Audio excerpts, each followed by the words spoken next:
Hello दोस्तों, कैसे हैं आप। आज की कहानी का नाम है भरपाई। रवि प्रसाद जी पत्नी बच्चों के साथ रात में सफ़र कर रहे थे कि अचानक एक सुनसान इलाके में उनकी गाड़ी खराब हो गई। भयंकर सर्दी पड़ रही थी, तापमान 0 डिग्री को छू रहा था। पत्नी और दो जवान बेटियां साथ में थी। अनजान और सुनसान इलाका था, ऊपर से रात का समय था। पत्नी बोली, मैंने कहा था ना सुबह चलेंगे, मगर आपने मेरी एक ना सुनी। और अब इतनी ठंड में रात के समय इस डरावने इलाके में मैकेनिक भी कैसे आएगा। रवि प्रसाद जी बोले, तू चिंता मत कर, मैं देखता हूँ। फिर उन्होंने अपना मोबाइल निकाल कर किसी को फ़ोन करना चाहा तो देखा मोबाइल में नेटवर्क ही नहीं था। नेटवर्क नहीं होने पर रवि प्रसाद जी के माथे पर चिंता की लकीरें उभर आई। उन्होंने महसूस किया कि सचमुच उनसे गलती हो गई है। इतनी रात को उन्हें सफ़र पर नहीं निकलना चाहिए था। रवि प्रसाद जी दोस्त की बेटी की शादी में जैसलमेर के किसी गांव में आए थे। खाना खाने के बाद रात को 11 बजे ही वापिस चल पड़े थे। बीवी बच्चे आराम से गाड़ी में बैठ सके इसलिए ड्राइवर को भी साथ नहीं लाए थे। खुद ही गाड़ी चला रहे थे। सिंगल सड़क पर रेगिस्तान के बीच गाड़ी खराब हो गई थी। हाईवे अभी 50 किलोमीटर दूर था।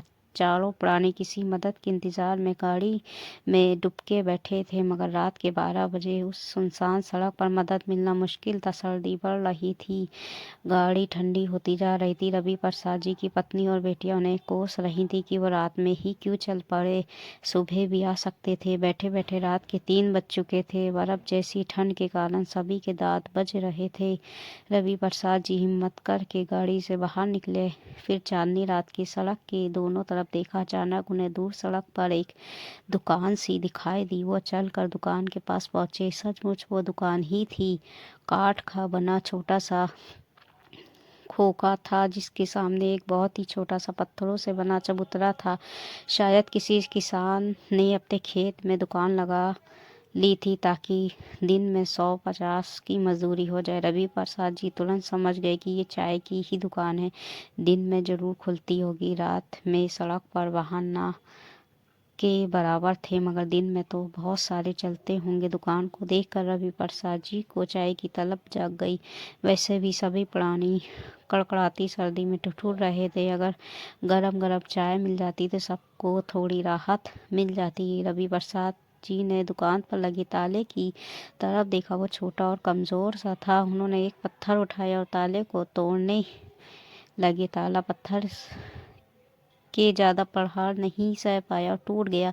रवि प्रसाद जी मोबाइल की रोशनी से दुकान के अंदर कुछ ढूंढने लगे। साथ में वो ईश्वर से प्रार्थना कर रहे थे कि हे ईश्वर, यहाँ दूध जरूर होना चाहिए, वरना बिना दूध की चाय पीनी पड़ेगी। फिर उन्हें एक टोपियों में पाव भर दूध मिल गया।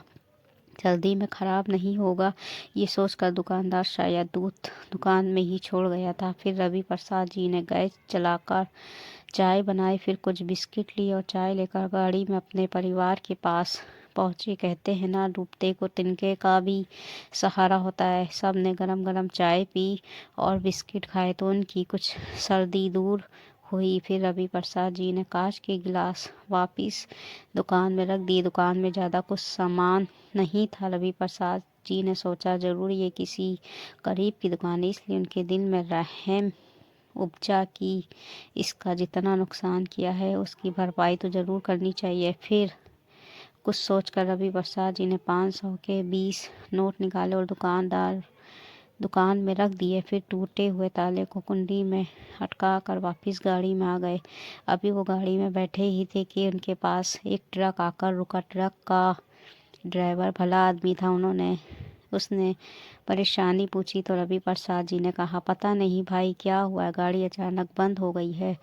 ट्रक ड्राइवर ने गाड़ी का बोनट उठा कर देखा तो फिर कहा, साहब ज़्यादा गड़बड़ नहीं है, सिर्फ बैटरी से तार अलग हुआ है, मैं वापस जोड़ देता हूँ। तार जोड़ते ही गाड़ी स्टार्ट हो गई। रवि प्रसाद जी ने ट्रक ड्राइवर को 500 रुपये दिए और धन्यवाद भी दिया। साथ में वो ईश्वर को भी धन्यवाद देते हुए सफ़र पर निकल पड़े। इधर सुबह दुकान का मालिक जब अपने 12 वर्षीय बेटे के साथ दुकान पर पहुंचा तो दुकान का ताला टूटा हुआ देखकर रो पड़ा। बेटा बोला, क्या हुआ पापा। दुकानदार बोला, ताला टूटा हुआ है बेटा, लगता है कमाई का आखिरी जरिया भी ख़त्म हो गया। चोर गैस सिलेंडर चूल्हा और सारा सामान चुरा ले गया होगा। फिर दुकानदार ने कांपते हाथों से दुकान खोली। अंदर सब सामान सुरक्षित देखकर उसका चेहरा खिल उठा। फिर अचानक उसकी नज़र 500 के नोटों पर पड़ी तो वो ठिठक गया। जल्दी से नोट उठाकर गिनने लगा। पूरे 10,000 रुपये थे। पैसे को आश्चर्य से देखता हुआ फिर से रोने लगा। बेटा बोला, अब क्या हुआ पापा? दुकानदार बोला, बेटा रात को यहाँ हमारे दुकान में भगवान आए थे। उन्होंने चाय बनाकर पी, बिस्किट खाए, फिर 10,000 रुपये छोड़ गए ताकि मैं उनसे माँ के आँखों का इलाज करवा सकूं। 10,000 रुपये ही तो चाहिए थे, गिनकर पूरे दे गए। दोस्तों, साफ दिल और बिना किसी मतलब के किसी की सहायता करके देखिए, ईश्वर आपको उसका 100 गुना करके वापस लौटाएंगे। दोस्तों, ये थी हिंदी कहानियाँ। हिंदी कहानियाँ अगर अच्छी लगी हो तो हिंदी कहानी को लाइक, सब्सक्राइब, शेयर ज़रूर कर दीजिएगा।